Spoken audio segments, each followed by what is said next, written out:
We're back. I'm so excited. Thank you. We've been putting so much work into the content. If there's any little favor you could do for us, it would be to subscribe to the channel. And if you comment and share it and hit the notification bell, it'll allow it to show up in people's feeds more often, because we strongly believe that some of the things we go over are critical to help people throughout life and as a leader or as a parent.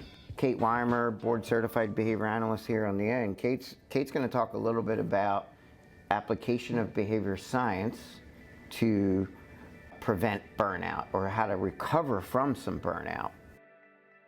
During the pandemic, I found myself experiencing burnout due to the fact that a lot of the work that would normally be left within the field started to come home with me. As the pandemic started to spiral out of control, I guess you could say, and everything started getting shut down, we started working from home and doing everything remote. So in the past, when we would work within the field, you'd pass that threshold of your front door and then you could turn work off. I mean, once in a while as behavior analysts, we would do some things virtual. We'd do a lot of our indirect work. We would have phone calls to make, but essentially it was much easier to put a hard stop or a hard time on, like, okay, it's 6 o'clock. It's time to make dinner. It's time to go to the gym. It's time to give the kids a bath. But that was kind of shaken up after the pandemic when everything became home. Sort of like, where's the line that you turn off work and have you time, right? Exactly. So those lines were pretty much blurred, and it became very difficult for a lot of us to turn off, being that we were so accessible within the home. Something I like to do with burnout and identifying, again, pinpointing the problem and how we can rise above.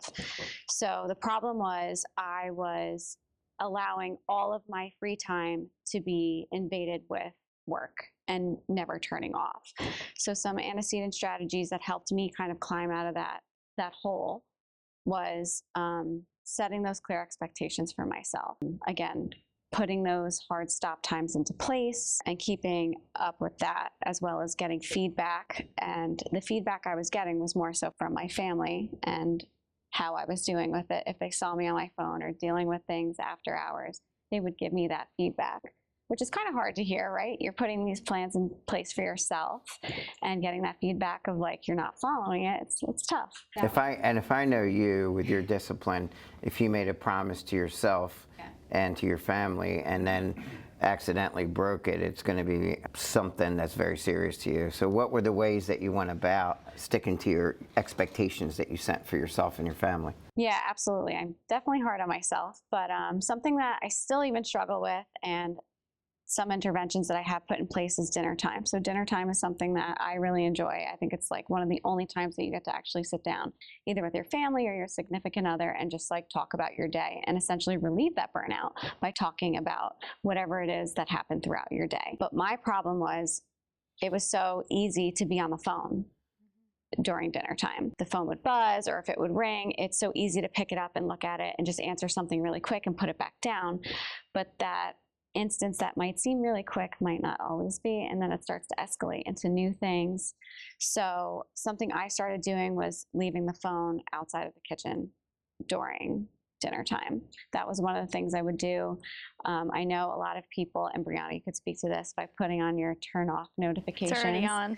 Yeah. It turns on at 6 o'clock every night. So that's kind of my hard stop time. So I have a couple people who are in my favorites who can contact me after hours, Kate included.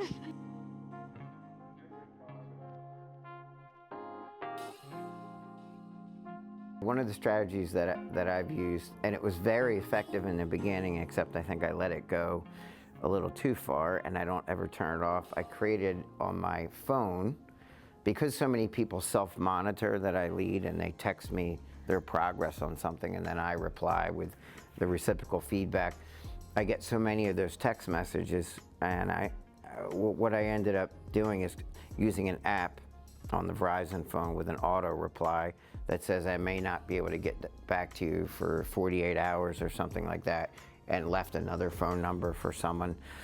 And that was very effective at first, but now I think it's on all the time, so I'm gonna have to come up with another strategy. But that's another little antecedent strategy to be able to focus. And so when I'm exercising, meditating, eating very little, but those things are good times to have that on. So. I really like that because not only does it buy you some time, but it also kind of alleviates some maybe anxiety or stress that you might have, like, oh crap, I haven't gotten back to that person yet. So you know that auto reply got back to them, so they don't think that, you know, you're just not answering them. Yep. And then that auto reply usually has a little information, like if it's urgent, contact our chief operating officer or one of you guys, so that it still allows people to be equipped to get information if they need it urgently, you know. And I think too, that goes along with the emails. So a lot of times we'll get, you know, I think even for teachers too, like this is something, a trend for teachers I've noticed is that when the pandemic hit, they were also virtual all the time. So it's something that we see every day. Now teachers feel obligated to respond to parents and send out emails after hours, whereas before they didn't do that. It's like, no, my day's done at 3 o'clock. I go home to my kids, my family, and I'm done. But now they've opened up those floodgates and they haven't been able to close them. So a lot of times, even if I am answering emails after hours, especially in school districts or to parents, I'll send it for the next day. So they don't realize I'm answering and don't think that they can always contact me at 8 o'clock at night. Maybe I'm just catching up on things and that's okay sometimes, but just kind of making it known like that I'm not available at 8 o'clock every night, because then it could really open up that can of worms to say, well, now I'm always emailing you or I'm always calling you, setting those expectations with parents too. That's great. You know, Sweet Tea, I don't know if a lot of viewers know about those capabilities. The scheduling of a message, right? Yep. How far in advance can you do that?